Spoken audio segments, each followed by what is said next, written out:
All right, so the Burning Platform is brought to you by Nando. It's your opportunity to catch up on all the important information.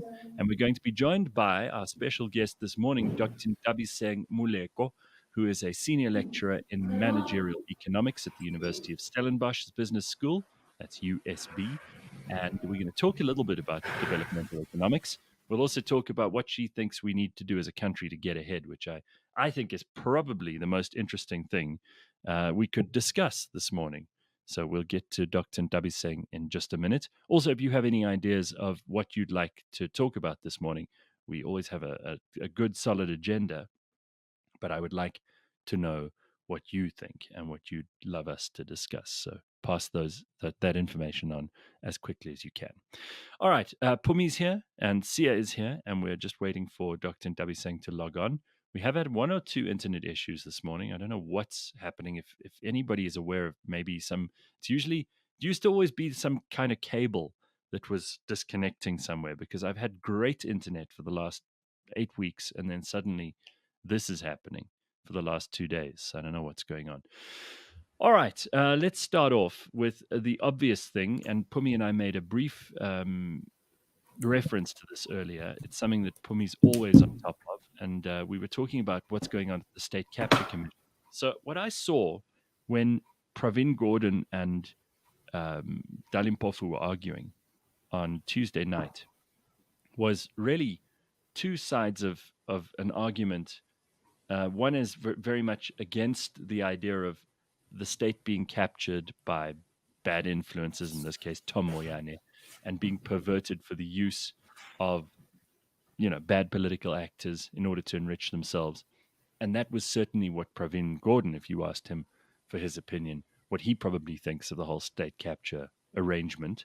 If you listen to what Dabi Sang had to say, he had a totally different take. He was like, well, we're bad, but you're also bad. And therefore we aren't so bad. Now, a lot of people have commented that this isn't exactly a defense. It's more of an an admission of guilt, but then saying, well, our guy might be captured, but then so are you, Pravin Gordhan, and you're not exactly the best example of a good and pure and decent human being either. So it got very ugly. It got very personal with Dabi Sang and with Pravin Gordhan, and lawyers sides got involved.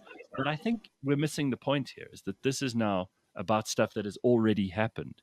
What we've got going on at the moment is probably a little more interesting, because it seems Ace and Cyril are squaring off against each other more and more often in the ANC's NEC, and that's not something we've ignored on the Burning Platform either. Let me welcome to the conversation Dr. Nthabiseng Moleko. It's a great pleasure to see you, Dr. Nthabiseng. It's nice to have you on screen with us this morning. How are things going? No, I'm very well. Very good morning to everyone who's here. I had a bit of connectivity issues, so I had to connect and disconnect, but I'm well. It's good to be up in the morning. Thank you very much. Tell us a little bit, for those of us who have no idea how this works, what is developmental economics, and what do you guys actually do in that department? So I love that question, because everyone always asks me, so why is everyone else an economist and you like saying you're a development economist? What does that mean? Yeah. So I always give the simple explanation, Gareth, that mainstream economics is very theoretical on certain neoclassical and monetarist framework. I always used to ask the question at varsity as to, okay, so I was at UCT and we did a course called political economy. That's what changed my whole life. And I began to understand that there are major disparities between rich countries, poor countries, haves and have-nots. And I remember a course I did called International Trade and Bargaining, and I represented a country called Nicaragua. So I never knew this country existed. I had to represent it in a kind of an international setup of what we call the WTO in Trade and Bargaining and Economics 3. I was an economics major, and I saw the disparities. There was like a Chinese block there with 60 delegates out of the entire Ecos 3 class. Then there was the US, which had like the major block Then there was Africa, which was disjointed, and South, the global South. And then there was this one country called Nicaragua. And I was like, what do you even vote for? Because you are irrelevant. And I was like, so the question that came to my mind is, what then happens when you start talking economics with the aim of helping countries like Nicaragua? South Africa is slightly bigger because we're seen as more relevant in terms of middle income, but lower to middle income to your least developed economies.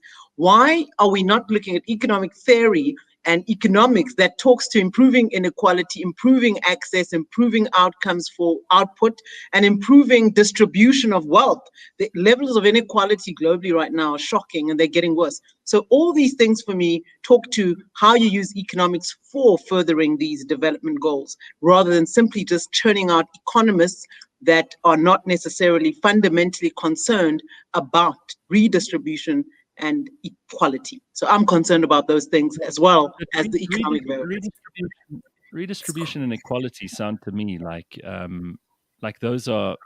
this is a certain kind of theory and ideology rather than a real study of economics, because this obsession worldwide with the Gini coefficient and with economic inequality seems to not have any solutions proposed, but rather to just, hate on people who have more than you. It's like living next door to a billionaire and imagining that affects your life in some way. I want to change that. It's not an ideology. It's rooted in economic theory. So there's a paper I wrote with Prof. Swilling, and what you've seen over time is a change in the kind of theoretical frameworks that are being used in economics right now.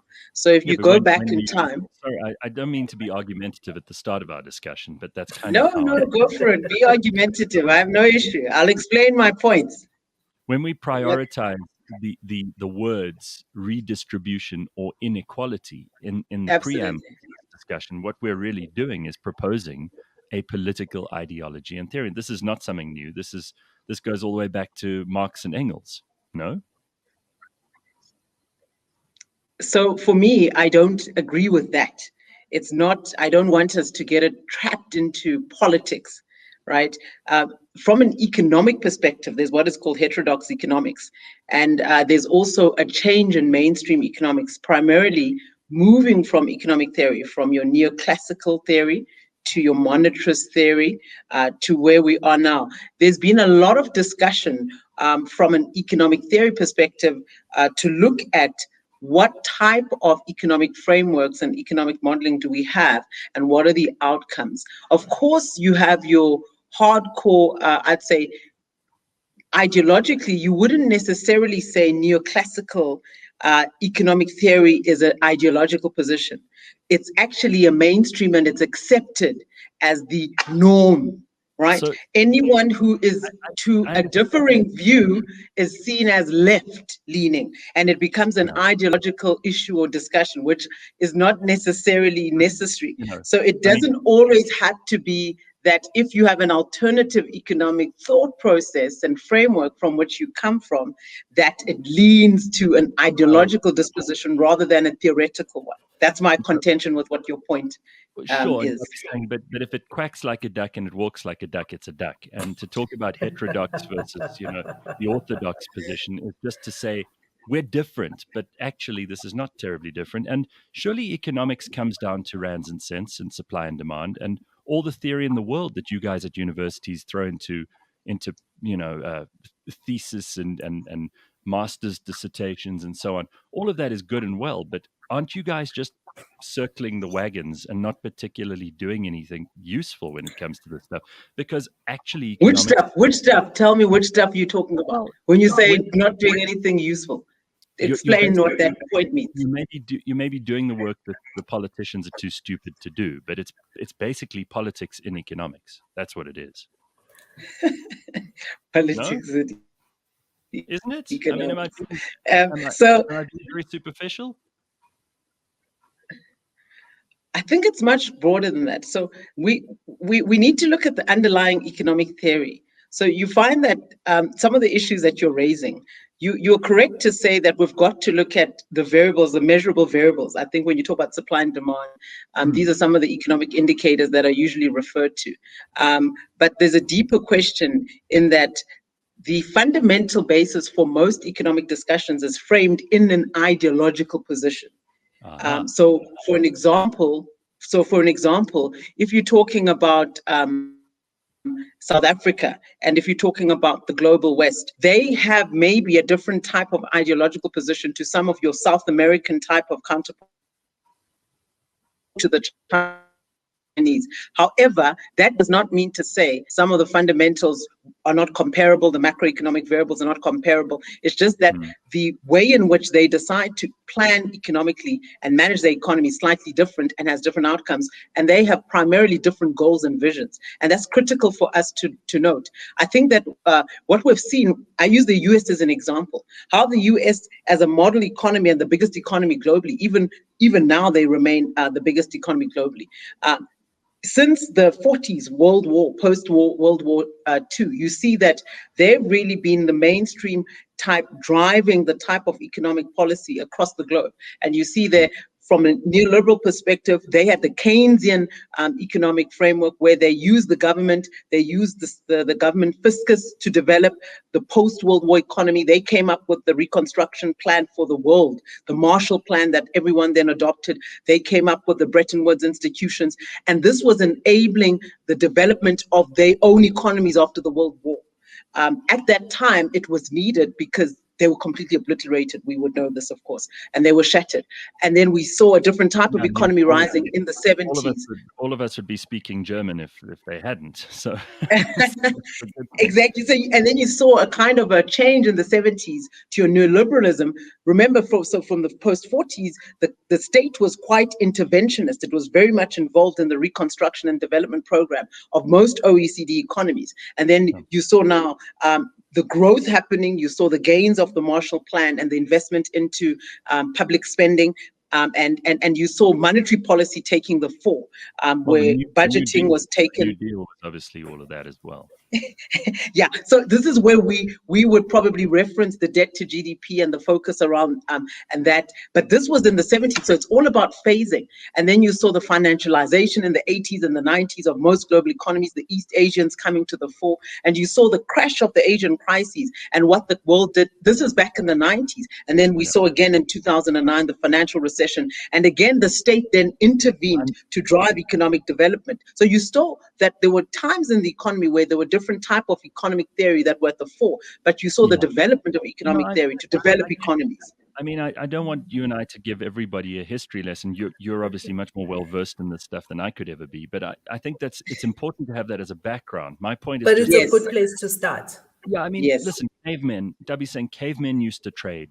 They knew that one goat was worth 10 pieces of wood, and they didn't need any ideology or theory to back that up. And I think most human but you took me there, Gareth. You took me to the ideological point. You're the one who started with ideology. So I'm going there. You can take me where you want. I'll keep quiet on that history. Take me where you want. I'm going. Here's where I really think that people like you at universities in South Africa can do us an enormous service, because you can help us to understand things that require research, development, discussion, expansion, where we need to think of applying new ways of considering economic theory to our current situation, because we're in a hole. So I want to know from you, first of all, what do you make of the current situation in South Africa's economy? How do you analyze and understand that? How can you explain it to street people like me?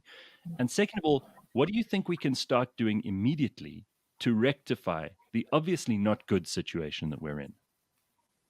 Okay, thank you for that question. I think I think the real analysis, I would have to be very blunt and frank. I've done quite a few discussions, and I think where I've said that the current status of the economy, number one, is not as a result of COVID. I think that's number one. COVID is one of the reasons why we are where we are. It has worsened the situation currently, but it hasn't been the reason for where we are. Where South Africa is that more than 50% of South Africans are in poverty.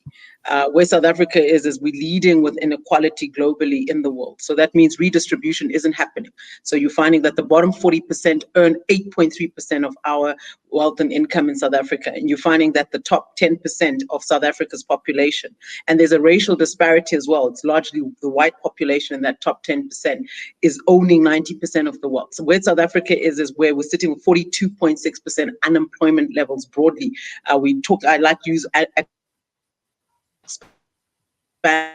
discouraged, more than 3 million discouraged work seekers are not included. Where South Africa is, we contracting when we look at our industrial contribution or manufacturing value add as a proportion of GDP.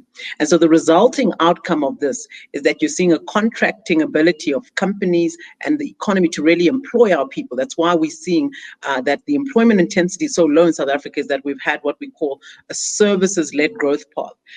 So if you look at various variables, just around context, if you look at now high-level market cap, we'd say banking, financial sector is doing very well. If you look at the variables on market cap, agglomeration of industries, contribution of that sector to GDP. However, if you look at how it's unfolding into productive investments, a lot of it is driven by speculative inflows. A lot of it is not necessarily going into productive investments, which is what is desperately needed in this country, so that you can actually start to produce and have more capacity coming from both your industry and your agriculture.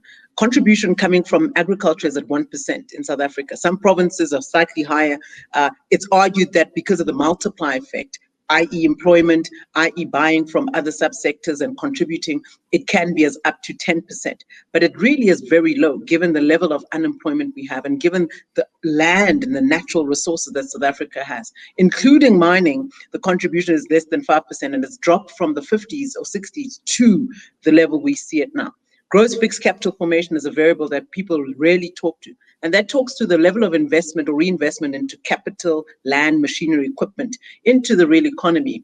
And we're seeing, as a proportion of GDP, that's really been going downward as a proportion of GDP. You compare it to other countries, China, Turkey, countries that are similar to South Africa as emerging markets, and we're really at the bottom of that rank. If you look at other variables, not just GFCF, but you look at investment, we've been unable to really attract capital inflows in the form of investment FDI into South Africa. And that speaks to, despite the policies we've had over time, we've been unable to really make sure that that really yields investment inflows. And that speaks to probably that we're not doing sufficient work in terms of translating our economic policies to real deliverables. The one other variable that I want to focus on, probably that is very, very important for optimizing our output, is, besides looking at government debt, which everyone has very well knowledge of because that's all we talk about, debt to GDP. We in South Africa are not talking sufficiently about how to make sure that our economic growth is driven by redistribution. Right. Okay. So just explain to me, what do you mean by redistribution? What is that? I'll explain. I'll explain. So let me start with the economic growth. So usually in countries, how you measure economic growth, just to unpack it, growth is measured by 4 indices. In South Africa, you have consumption, where you and I, households, businesses, the government, they consume goods and services and they contribute to output, economic output. You and I offer our services, our labor and all those type of things to produce these services, and they translate it into output. Okay, that's one. Then the second is investment coming in from both your global and your domestic partners, investing into companies, investing in the stock exchange, but also investing into productive investment like manufacturing, literally buying land. Mm-hmm. If Amazon comes, they buy land, they need a site, they need a warehouse to put things, they need people and so forth. So that's investment, and that's why FDI is good. Then you also have got to look at your, what we'd call your net exports. That deals with trade. So how much are you trading? Are you sending more out than you're sending in, right? Are you able to produce goods and sell them and gain the benefits of what we call competitive advantage? And so that talks to your trade. And the last is the government expenditure. They also contribute to this growth. Now, where the redistribution happens is on the part of household income. How much of your population have what level of income decile? In South Africa, if you look at that consumption number, we know that the biggest concentration is biracial, and also we know that the middle income is debt-driven. SARB does a lot of research on how household debt to income levels are. So our people's growth in terms of consumption is not driven by growth in manufacturing or productivity or SMMEs. It's driven by consumption underpinned by debt. Right. That's a problem. So if you want redistribution, you've got to have more of your people going into the middle income, to simply put it. Right. You have to have more of your people going to middle income. You've got to see more of your people having high income level, right? More Black South Africans specifically because of the racial disparities with income inequality. But South Africa, we can go into the detail there, but I think that just to answer you on that. Been tremendously successful in adding to the black middle class over the last 20 years. It's been probably some of the fastest growth in any demographic in the world in respect to that. So, I mean, that's an impressive thing that we should take stock of. We are moving in the right direction. I mean, you know, when we talk about redistribution, I do get a little nervous because, you know, there have been people in the past, Mao's Great Leap Forward, or, you know, Hitler's idea of the night where you go and take all the Jews' shops and you destroy their possessions. And no, that's not what redistribution means. When economic theorists talk like this, they talk about it like it's just a thing that happens and it's on paper. But in real life, these things happen a little more. But Gareth, he's stuck. He's having a lot of technical issues, internet issues. But Gareth, what it also must be taken into account is the fact that we come from a very low base in South Africa. So we obviously had quite a high growth, and that's what emerging markets are about. Am I right? Because we come from zero, and so to have a high growth at the Yeah, I like this point that Gareth makes, Puti, on the issue of redistribution and the middle income or the middle class. So what is interesting about the black middle class is that, what is black middle class South Africa? And I found this interesting. There's research done by the UCT. I forgot the marketing unit there, but I just remember off the top of my head, they talk about people owning a microwave, a dishwasher. It's like, that's what it means to, I want to break it down. That's what it means when we're talking about the middle class. What other countries talk about when they talk middle class is asset ownership.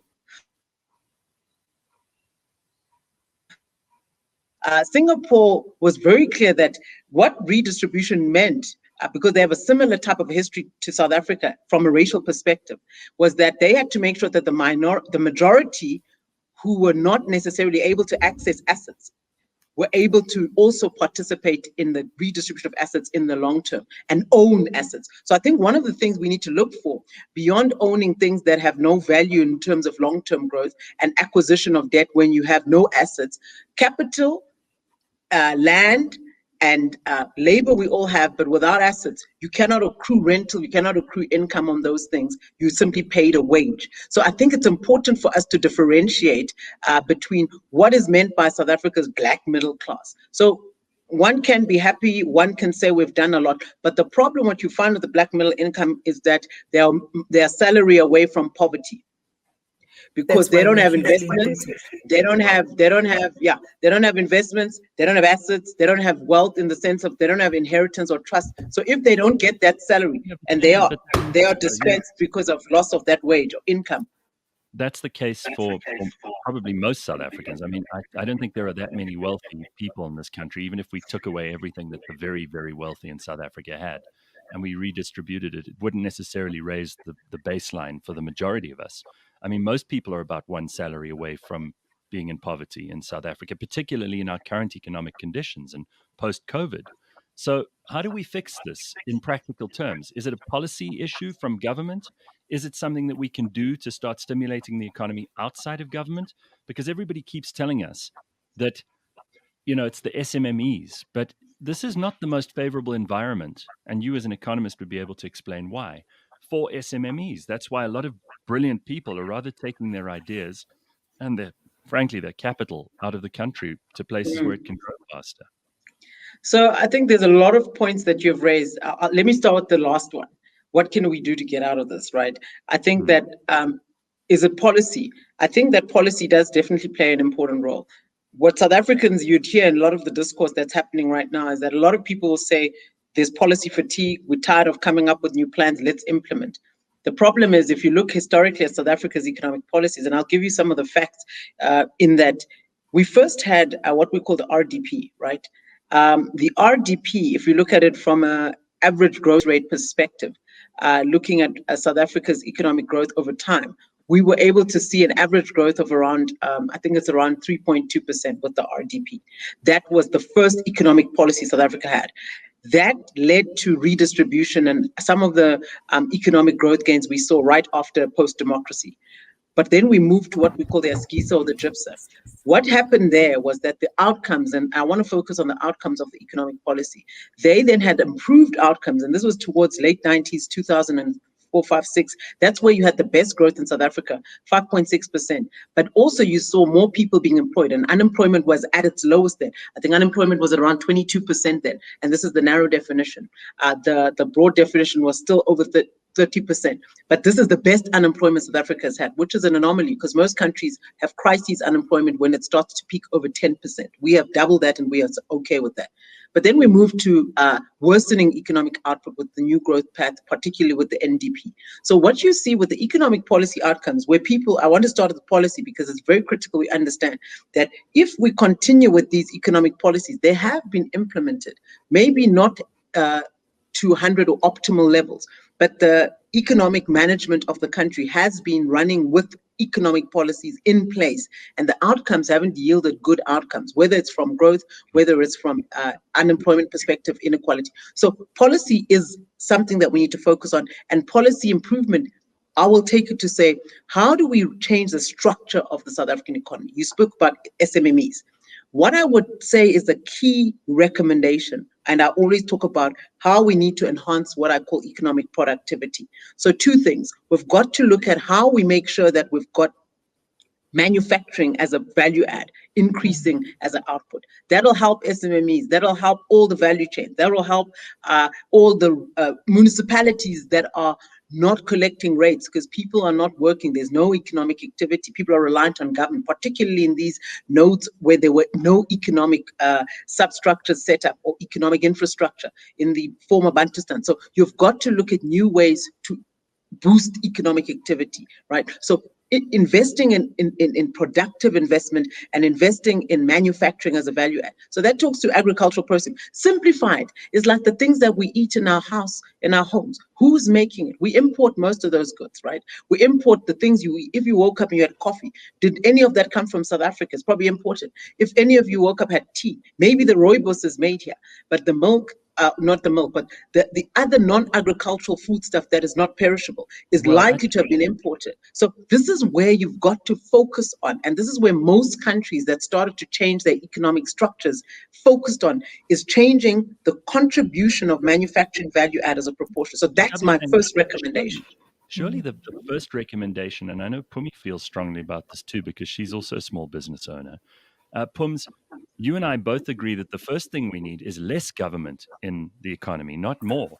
We want to have less people interfering in our businesses so that we can get by with less regulation. I mean, poor Pumi has been waiting for months now to try and get phone lines put in and to try and get all the red tape around her registration of her new office and all that kind of thing sorted out. And this is all, I mean, in the case of the service provider for internet, that's a separate one, obviously. That's a private company. But so much of the stuff, it's hard to start a business if you have a good idea and you live in a township.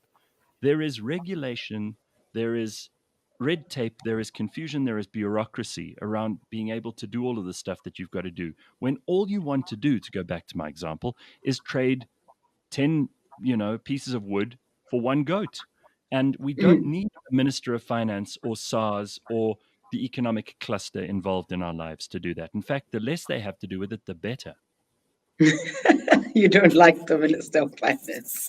No, I don't mind him at all. I actually have no problem with it. I think governments in general are the worst way to run anything without adding huge costs to that transaction. In fact, what you and I and Dabi Sang can do is we can trade together, and it shouldn't have anything to do with government. So here's the thing. The thing is that in an ideal world, most people think that government intervention is what I call interference. I think this is what I'm hearing from you. I would argue in this country, particularly it is, because We know that there's graft and there's huge collusion between big business and government. We know that tender irregularity is a massive part of that. In fact, we've got the State Capture Commission going on at the moment, investigating just how in cahoots big business and government have been over the years. So I want to take us back a little bit. So the first point that you made was on the government role in economics and economic policy, that they should not necessarily be involved. So what I would say is that the state, in terms of how it intervenes, is critical. And I think for me, that's what we need to focus on. The state should be, we talk about the state creating an enabling environment, but the question is for who? So the state economic policy right now has created an enabling environment for multinationals. So that's why the SMME will be highly hamstrung. They've been playing an enabling role in helping their friends score tenders and make millions in cars. No, you don't. You're talking something different. I'm talking economic policy. So I'm talking economic policy in terms of what they've been doing. What multinationals have been investing en masse in the last 5 years? None. I wouldn't say none, but how you measure it is as a proportion of GDP. So you can say that it's actually been declining. So also you can look at the investment levels that the president has mentioned. I mean, that's not an argument then. No, I'm not Gareth, hold on. I'm not saying it's going up. So I'm saying that there is a problem with the level of investment. So I'm agreeing with you. I can't say none because there are, like for an example, Standard Bank, the Chinese have invested. We've seen, what's the Walmart? I'm not sure, the American company, the one that bought into the retail group. That's an example of investment. Is it Walmart? Yeah. So there's other examples, similar examples where you're seeing investment, but it's not necessarily sufficient to deal with some of the structural problems South Africa has. So what you are referring to about the red tape, the easing of business, this is critical, right? We don't want SMMEs to be struggling because they must go register and it takes 30 days with SARS to get a clearance on something. We don't want SMMEs to be struggling to get a phone line. By the way, phone lines are not managed by government, it's managed by Telkom, but I'm not sure exactly which phone line is managed by government. But there's some of these service providers that are actually not necessarily government, but the issues of regulation, right? If you have to comply, if you're in a mining sector, you need a paper by some authority to give you a health inspection, but they take 6 weeks to give you that. It hinders the ability of government to actually enable you. So from the perspective of efficiency and the capacity of the state, the Department of Labor, the departments that enable companies and also your SMMEs to get what they need from a regulatory perspective, the state isn't doing well. No one can defend this, particularly in many of the subsectors where people are crying for authorization, for response rates, for some of the regulatory improvements. So there's a lot of, this is what we call microeconomic reform. Microeconomic reform lessens your hindering, what we call stumbling blocks or inhibitors to entering into sectors. I mean, there's a lot of applications for some subsectors. If it's going to take the government official in a mineral and energy 10 weeks, 20, a month, 2 months to get back to you, just an email, that's inefficient, right? It costs you money. It costs you inability. You might lose a business deal and so forth because of the time. So you are spot on there. Microeconomic reforms of making sure the cost of doing business is reduced is very critical. But I think the role of the state, I want to take us back. The state has intervened globally to save nations' economies, to help SMMEs, to make sure that the inequality and the severity of underdevelopment is dealt with. So the question is the state able to do that efficiently? If not, fix that. But the state has always had a role. The state has a role in the first world economies. If you look at agriculture in Europe, if you look at the example that's usually made is that a cow, it's almost like 70% of the cow is fed by subsidies, right? And then they export the rest of that. In agriculture is used as an example to say how much the state is intervening in agriculture and agricultural processing in Europe is massive, but they're able then to reduce their costs and compete with everyone else because the state is subsidizing, the Europeans. So it's not the same in Africa because we don't have that budget, right? So you have to compete now with them and they have subsidies. We don't have that budget. I think that the thing about it though, Nthabiseng, is not so much that there is a failing of policy, but there is a failing of interconnectedness. So our government tends to work in silos, right? So the economic policy might be sound in some sectors of it, but where the Department of Labor and all of the enabling factors, or even education. I mean, when I looked at some of the stuff that you wanted to talk about today, and I hope we get to that as well. You talk about kind of we have to invest more in productive parts of the economy. But the education sector is what lets us down then, because you need a particular level of skills and types of skills that we currently don't have. We don't have those skills, because we have not concentrated on those skills. I saw a couple of days ago a VC at one of the universities talking about the number of PhDs Africa needs to produce. And I'm kind of going, yeah, but we also, PhDs are a particular type of skill set, and the kinds of things we need now is more doers and not more thinkers. So, and that's why I'm saying, we don't have, the circle doesn't work well with each other. Puti, we need, this thing you're talking about is coordination. So any economy, what they do, they produce the people that is needed to make whatever your strategy is happen. So you've got to, for an example, if you're saying you're industrializing, if you're saying you want to create more productive sectors in the economy, if you're saying you want to empower SMMEs and you want to produce more things instead of importing, simple thing, you've got to have artisans. You've got to have carpenters. You've got to have people that build. You've got to have bricklayers. These are people that are coming out of Tibet sounds College. a lot like central planning. Central planning is not necessarily. No, coordination and central planning are two different things. But your planning has got to work in sync. You can't have Department of Labor and Department of Employment and Labor not speaking, and education, not speaking to the economic growth target and economic goals of the country. Those two should be working in synergy. So the labor market construct, which is really what we have in South Africa, is that the outcome on the labor market is not, we have a mismatch of the skills produced and the demand. Right now, we need more people that use their hands. We need and are desperate need of plumbers, as an example. Eskom in terms of, you look at the skills, electricians, engineers, we are importing those skills. We don't have enough in South Africa. We used to, because the technical space was very strong, i.e. technical, what they used to call universities of, they've now called them as University of Technology, technicons. The Tibet colleges, before they were Tibet colleges, were FET colleges, but even before, they used to send tradesmen and people to do trades tests at different places where they produce boilermakers, artisans, carpenters. It used to be a skill where people can develop families, grow themselves, have their own enterprises, but we look down on those things now, and we don't focus on them to grow our economy. So Puti is spot on. The closure of those technical colleges is another example, I would say, of government interfering in the wrong way rather than the right way by leaving people alone. If they'd left those colleges to operate, we'd probably be producing those skilled people right now. I agree with you, Gareth, there. I can't fight you there. That one I completely concur, to say that if we are really on an industrialization path, we've got, well, now they're talking about reinvigorating the teacher training colleges, reinvigorating the Tibet colleges, but it's going to take a while to now redo that. But it's critical that we do it, because we can't keep having this mismatch where we're churning out people into the economy.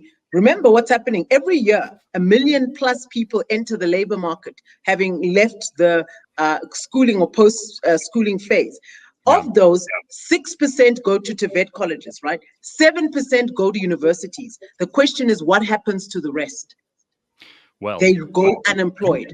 This is a great place for us to bring in the discussion around something which is fermenting across the country and does every year at this time, and that is university politics. And unfortunately, we have so many people in South Africa who are desperate. I interviewed Mqebo Dlamini yesterday on my TV show, and he explained to me, when he was heading up Fees Must Fall in 2015 and 16, what their purpose was then, and how many South Africans, particularly young Black South Africans, see university as the only way out of poverty. And we have a problem because we have a lack of capacity at our universities in order to enroll all these people. We also aren't necessarily producing those skills that Pumi was talking about earlier, and we don't have as much money as we need in many of these places to be able to finance this. Now, last week, interestingly enough, I had Frans Cronje from the IRR on, and he explained that we actually do have enough money. It wouldn't cost us that much to make tertiary education free. And he says that would really help a lot of people to enter the middle class we started talking about earlier. What do you guys see, Pums and Dabi Sang, what do you see as the solution to the current crisis in education? And this is where government does have a very big role. We know that, government subsidizes just about everyone who goes to university. And in many cases, thanks to NSFAS, is able to pay for a few of them in totality. But there are still gaps that need filling. So what do you think of that? Tabi, you go first. Okay, so I think that I concur with, I don't know who the speaker was that came in to say that, is there enough? Yeah, there's definitely sufficient. I think the question that is very much important for optimizing education outcomes in South Africa is that we've got to agree and accept the fundamental principle is that poverty is lessened by significant levels if our people are educated. I think the poverty report, I can churn some numbers. They cite that poverty is reduced. Literally, I think those in poverty usually have very low level of education. I think it's over 50%, those who have not finished their post-matric qualification. Those who have finished post-matric qualification and have a university or equivalent have less than 10%. It's a single digit. It's a single digit level of poverty. So you find it's around 8 or 9%, but it more than goes over 60% where you have less than a post-matric qualification. So that talks to exactly what you're saying, that if you do not educate our people, why is education important? It enables you to translate output, or it enables you to take factors of production and translate them to output. Someone who has gone to school is able to say, okay, maybe I don't have a job now, but what can I do in the interim? Or I can have an idea and translate that idea into some kind of innovation. So I think, number one, you're spot on that we definitely need to finance education. There is sufficient budget for that. I think the issue is that, is there a will? So what's happening right now in the country is austerity.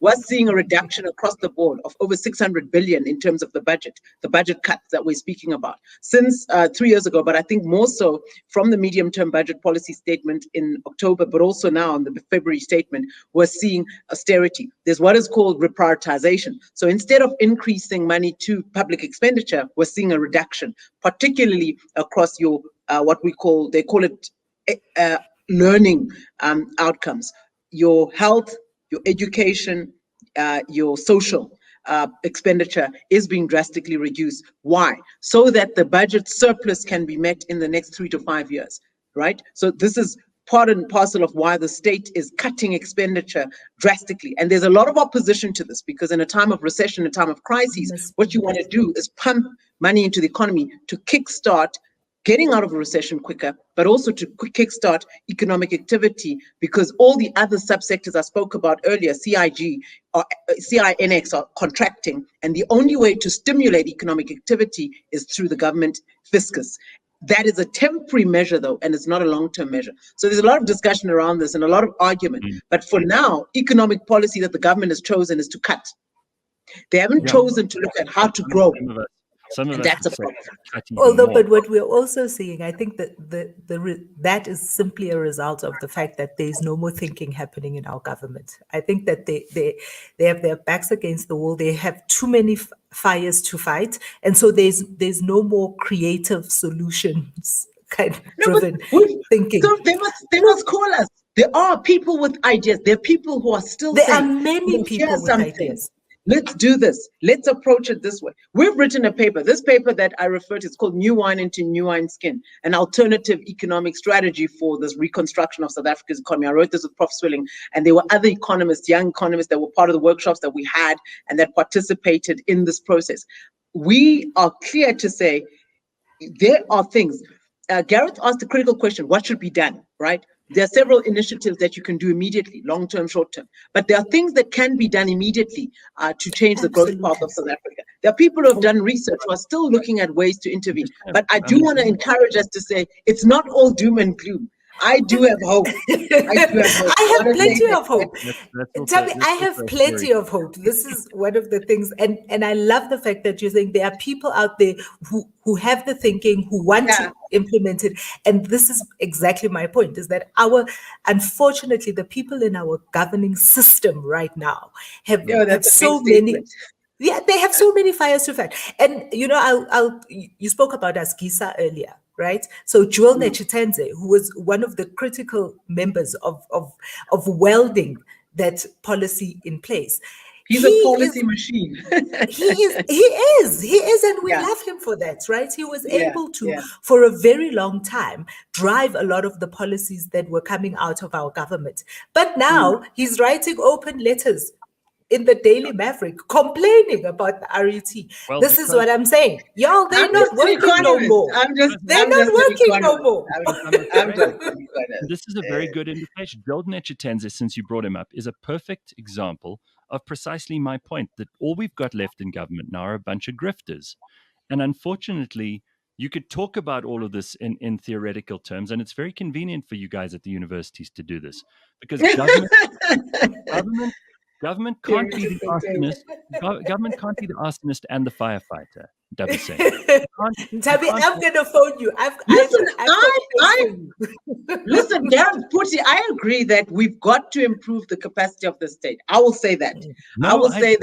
We've got to make it more efficient. We've got to put performance management systems in place. We've got to hold the performance agreements of ministers. The president must hold ministers to account. We've got to do all those things.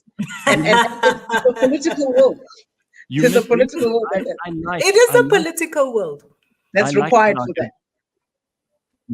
I like that our government are useless. I don't trust them. If they were any better at their job, I think they would be much more dangerous.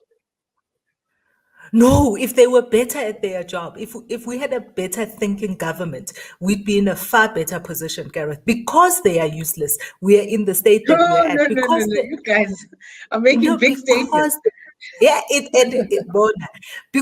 So Nthabi, you talk about the fact that the policies that they've got in place and the policies that they have made work are policies that work better for multinationals than for South Africans. That's exactly the point. If they were better at it, if they were thinking in big term and they were thinking more about the people of South Africa, they would have better policies that work for the people of South Africa. Can I introduce something?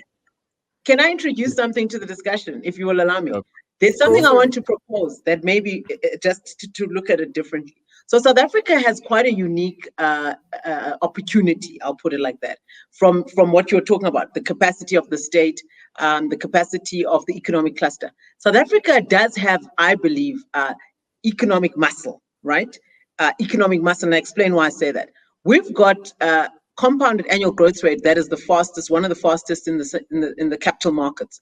South Africa's pension funds, we privatized our pension fund. So what we did is we set up what we call the Government Employee Pension Fund, amalgamated several pension funds after 1994, in the late 90s, created this PIC that we manages the GPF, which is the Government Employee Pension Fund. We currently have more than 4 trillion alone in the GPF, which is being managed by the PIC. That money is safeguarded. I want to tell you that. The perception that's been created is that the few unlisted instruments that have been misused become the talk of the town, and that's all that's focused on. But we have more than 8 trillion in the capital market surplus that we're not talking about.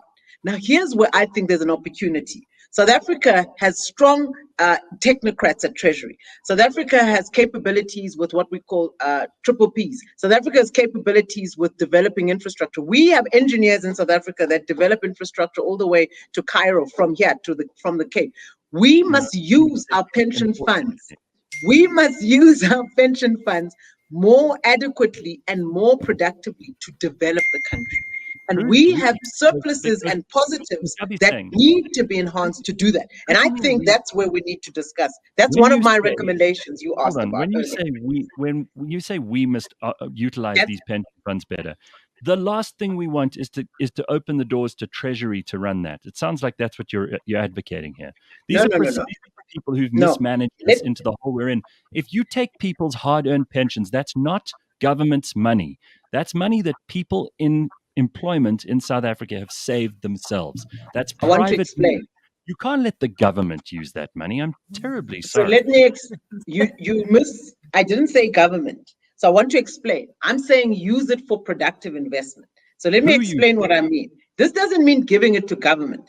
So several countries in the world, including OECD economies, they create what is called an infrastructure asset class. This is not taking money, giving it to government. It's taking it to infrastructure via bonds. It's taking it to infrastructure via instruments in the unlisted equity, unlisted bond market, and also your fixed income security market.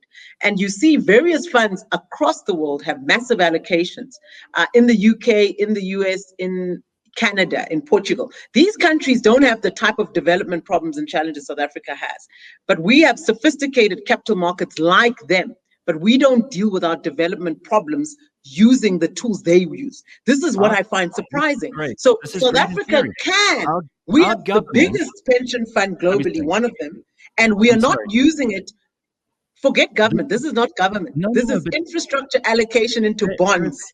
Infrastructure bonds. So don't talk government. Government is not the one who's going to take this money. But this is what you're talking about is great on paper, but here we actually have reports in the news of the fact that they're eyeing this money in order to bail out Eskom. Now, is that the kind of infrastructure project that you're talking about? Because we know how those have failed. Look at Kusile.